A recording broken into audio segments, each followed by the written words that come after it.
பல விமர்சனங்கள் பிரேமலதா மீது. விஜயகாந்த் ஆத்மா மன்னிக்காது. எப்படி பார்க்குறீங்க இந்த வார்த்தையை? தொடர்ச்சியாக தேமுதிக மேலே ஒரு குற்றச்சாட்டு பொது வழியில் சமூக வலைத்தளங்களில் எப்படி வைக்கப்படுதுன்னா, பணம் கொடுத்தா எங்கே வேணாலும் போயிடுவாங்க. அது ஒரு வகையில் சரிதான். என்னென்னா, ஒரு கட்சி என்பது எதற்காக ஆரம்பிக்கிறாங்க? பணத்தை விட நமக்கு மரியாதை, கௌரவம், நம்ம விரும்பின ஒரு விஷயத்தை கிடைக்கணுங்கிறதுக்காக எவ்வளோ விஷயத்தை விட்டு கொடுப்போம். காங்கிரஸுக்காக அந்த மாதிரி இது எடுத்தாங்களோ? ஒரு பெட்டி ஒன்று வச்சுருந்தாங்க, நம்ம எந்த கூட்டணிக்கு போகலாம் அப்படின்னு எல்லாரும் கருத்தை போடுங்க. அதில் பெரும்பாலானவர்கள் 90 விழுக்காடு.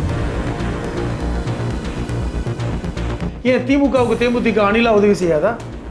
ஜெயலலிதாவுக்கு மட்டும்தான் சிலர் அணிலா வேலை செய்வாங்க. அணில் பக்கம் தான் போகிறதா இருந்தது, திமுக பக்கம் வந்துட்டாங்க. நாங்கள் அணில் பக்கம் போகலைங்க, நாங்களே அணிலா போகிறோம் அப்படின்னு போயிட்டாங்க.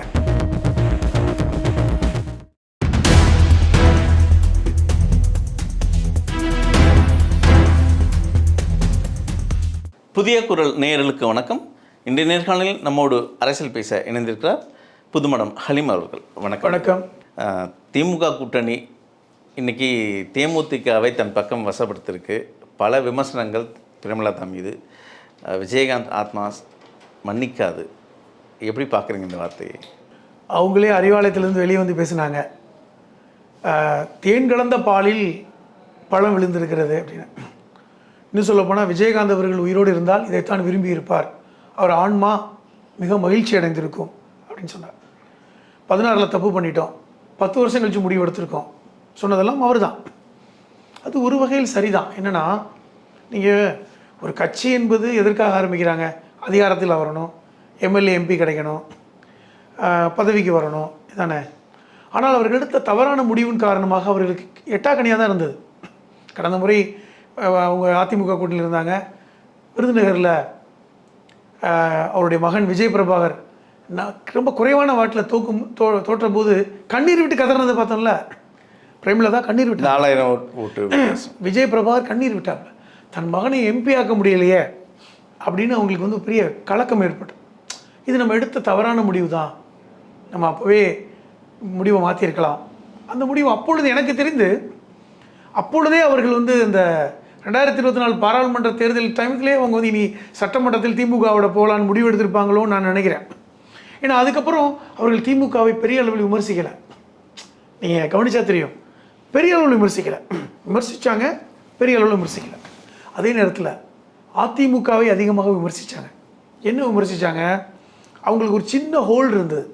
என்ன ஹோல்டுனா, ராஜ்யசபா எம்பி ஒன்று கொடுக்கணும் தேமுதிகவுக்கு அப்படிங்கிறது எழுதப்படாத ஒரு அக்ரிமெண்ட். எழுதப்படலை. பொதுவாக எழுதப்படாத அக்ரிமெண்ட்னாலும் பேச்சில் 2 தலைவர்களும் பேசிக்கிட்டதெல்லாம் கொடுத்தது. அப்படி தானே கமலஹாசனுக்கு திமுக கொடுத்தாங்க. இப்போது அந்த ராஜ்யசபா சீட்டை வாங்கி மகனுக்கு கொடுத்துருன்னு கூட நினச்சாங்க. ஏன்னா ஏமாந்துட்டான், ஆக முடியும், எம்பி ஆக முடியல, ராஜ்யசபா எம்பி ஆகட்டும். அதையும் காலவாரினார் எடப்பாடி. முடியாதுங்க, அதெல்லாம் ஏதோ ஒரு ஃப்ளோவில் சொன்னது, பேச்சுவாக்கில் சொன்னதெல்லாம் நீங்கள் சீரியஸாக எடுத்துக்கலாமா அப்படின்னா அங்கே கட்சி தலைவரெல்லாம் பேசினாங்க. இதெல்லாம் என்னங்க, அதுக்காக அப்படி கொடுத்துட முடியுமா அப்படின்னு. இந்த கோபம் வேறு அவர்களுக்கு இருந்தது. ஆனால் என்ன ஒரு விஷயம் இருந்ததுன்னா, தொடர்ச்சியாக தேமுதிக மேலே ஒரு குற்றச்சாட்டு பொது வழியில் சமூக வலைத்தளங்களில் எப்படி வைக்கப்படுதுன்னா, பணம் கொடுத்தா எங்கே வேணாலும் போயிடுவாங்க. இதை நான் சொல்லலை, பொதுவாக அதுதான். இப்போது எடப்பாடி அவர்கள் அந்த ரேட்டை ஏற்றி வச்சுட்டாரு, ஸ்டாலின் அவர்கள் ஏமாந்துட்டாங்க. இல்லை, அதாவது இந்த சினிமா அண்ணாமலை படத்தை வச்சு ஒரு மீம்ஸ் போகுது, ரஜினிக்கும் இன்னும் சரத்பாபுக்கும் அந்த ரேட்டிங் ஏறும் இல்லையா, 3 லட்சம் 3 கோடிக்கு போக வேண்டியதை 12 கோடி வாங்கிட்டு மார்த்தட்டிக்கிறாங்க. அந்த இடத்துக்கு எடப்பாடி நல்லா ஏலத்தை ஏற்றி விட்டுட்டாரு, மாட்டிட்டாரு. மாட்டிக்கிட்டாரு. 2 விஷயம் பேசலாம்.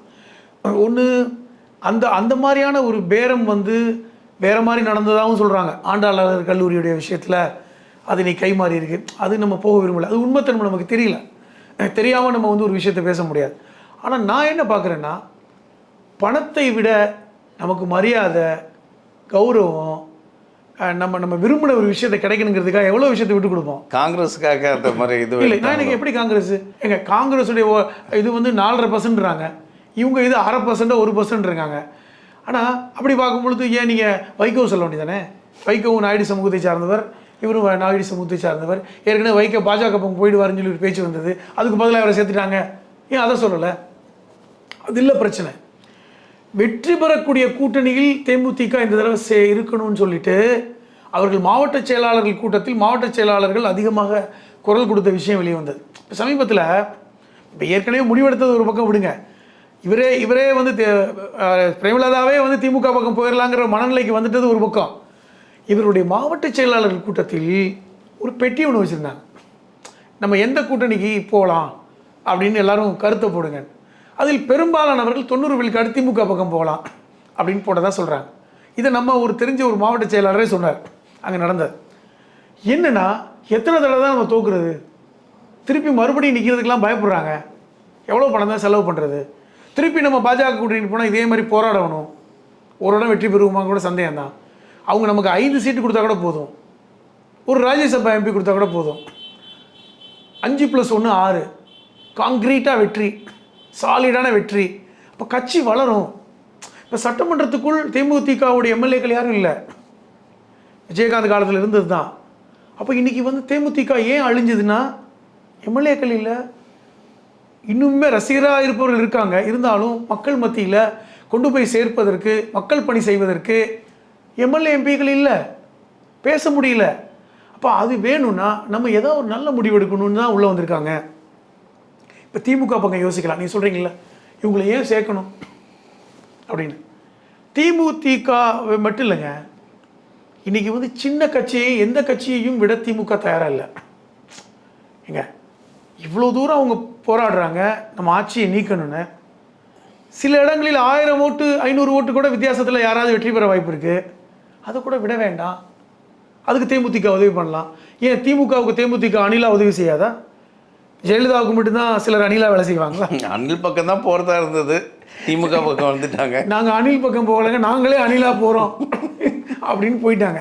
அப்போ அணில்கள் காலம் ஒரு காலம் இருந்தது மாதிரி இப்போது அணில்கள் காலம் இருக்குதுன்னு நினைக்கிறாங்கல்ல, அந்த அணிலுக்கு போட்டியா. இன்னொன்று, விஜயகாந்த் வந்து விஜயோட போயிடுவார், இந்த இந்த தேமுதிக வந்து விஜயோட போயிடுங்கிற பேச்செலாம் வந்தது. அது மாதிரியான ஒரு ஏன்னா என்னுடைய தம்பின்லாம் சொன்னாங்க, தம்பி கட்சி ஆரம்பிச்சிட்டாப்புல, அதெல்லாம் அப்படி சொல்லப்போனால் விஜய்க்கு வந்து கை கொடுத்ததே விஜயகாந்த் தான். செந்துருப்பு படம் முக்கியமானது. விஜய் வந்து இன்றைக்கி வந்து சூப்பர் ஸ்டாராக இருக்கலாம், ஆனால் விஜயகாந்துடைய அந்த ரோல் ரொம்ப முக்கியமானது. செந்துருப்புவையில் வந்தது, சந்திரசேகருக்காக நான் வந்து கூட நடித்து வரணும், கௌரவ இடத்துல நடிக்க வச்சது, அதெல்லாம் வந்து விஜய் மறக்கலை, அது முக்கியமானது தான். ஆனால் இன்றைக்கி தேமுதிக வளரணும்னா எதை விட்டு வளரணும்? விஜயை விட மேலே வளரணும், சீமானை விட மேலே வளரணும். இன்றைக்கி வந்து மற்ற கட்சிகளெல்லாம் இன்றைக்கி தேமுதிக ஒரு தாண்டி போயிட்டு இருக்காங்க, பல்வேறு கட்சிகள். இதே மக்கள் நல கூட்டணியில் விஜயகாந்தை முன்னிறுத்திய கட்சிகள் விசிகா எங்கே இருக்குது, தேமுதிக எங்கே இருக்குது? ஒப்பிட்டு பாருங்கள். இன்றைக்கி விசிகா வந்து 2 எம்பியோட 5 எம்எல்ஏயோடு இருக்காங்க. ஆனால் விஜயகாந்தை தான் சிஎம்ஐ முன்னிறுத்தினாங்க. எல்லாருமே அழிந்து கொண்டு இருக்கிறது எல்லா பக்கமும். அதை மாற்றணும்ல. யார் காரணம் அந்த அழிவுக்கு? அதை நம்ம உடச்சி பேச முடியாது. என்னென்னா, அழிவுக்கு காரணம் ஒட்டுமொத்த தேமுதிகவுடைய அந்த நிர்வாக குழு அப்படி தான் சொல்லணும். அல்லது விஜயகாந்துக்கு அப்புறம் தவறாக முடிவெடுத்த பிரேமலதா. ஏன்னா விஜயகாந்தை கூட 2016 கலைஞரை சந்தித்து கூட்டணி வந்துருச்சுன்னு தான் நம்ம பார்த்தோம். நான் கண்ணால் பார்த்துக்கிட்டு இருந்தேன். அப்போ அந்த விஷயங்கள்லாம் நடந்தது. தேமுதிகவுடைய மாநாடு நடக்குது. அப்போ தான் விஜயகாந்த் அறிவிக்க போகிறார் யாரோட கூட்டணி அப்படின்னு. அது ஒரு பெரிய, ஏன்னா 2011 எதிர்கட்சி, 2016 தேர்தல் நடக்குது, 2016 தனியாக நிற்கிறாப்புல யார், ஜெயலலிதா, எனக்கு எவனும் வேணாம் அப்படின்னு. அப்போ தேமுதிக வந்து டிஎம்கேட போயிட்டா டிஎம்கே வெற்றி பெற்றுருன்னு சொன்னாங்க, கருத்து கணிப்பு வருது. அப்போ ஒரு பெரிய மாநாடு நடக்குது. மாநாட்டில் விஜயகாந்த் அப்போவே அவர் கொட முடியல. நான் பார்த்துட்ருக்கேன் லைவ் டெலிகாஸ்ட்டில், தொண்டர்கள்லாம் ஆர்ப்பரிக்கிறாங்க. நாம் தனியாக மக்கள் நல கூட்டணின்னு போட்டி போட போகிறோன்னு அறிவிக்கிறார். தொண்டர்களுடைய குரல் அப்படியே அமுங்குச்சு. அதோடு அந்த டெலிகாஸ்ட்டை நிப்பாட்டிட்டாங்க. எவ்வளோ பெரிய தவறான முடிவு. அப்போ அந்த தவறான முடிவை என்ன சொன்னாங்க பத்திரிகைகள், விஜயகாந்த் எடுக்கலை, பிரேமலதா தான் வந்து தூண்டி விட்டு விஜயகாந்த் எடுக்க வச்சாங்கன்னு சொன்னாங்கல்ல. அப்போ நம்ம அதை எப்படி எடுக்க முடியும்? ஆனால் அது ஒரு அரசியல் பார்வை தான். அப்படி பார்க்கும்போது இத்தனை கட்சிகள் உள்ளே வந்தாங்க, இத்தனை கட்சிகள் வந்து தான் அவரை முதல்வராக கொண்டு வர முயற்சி பண்ணாங்க. அது தோற்று போய்விட்டது.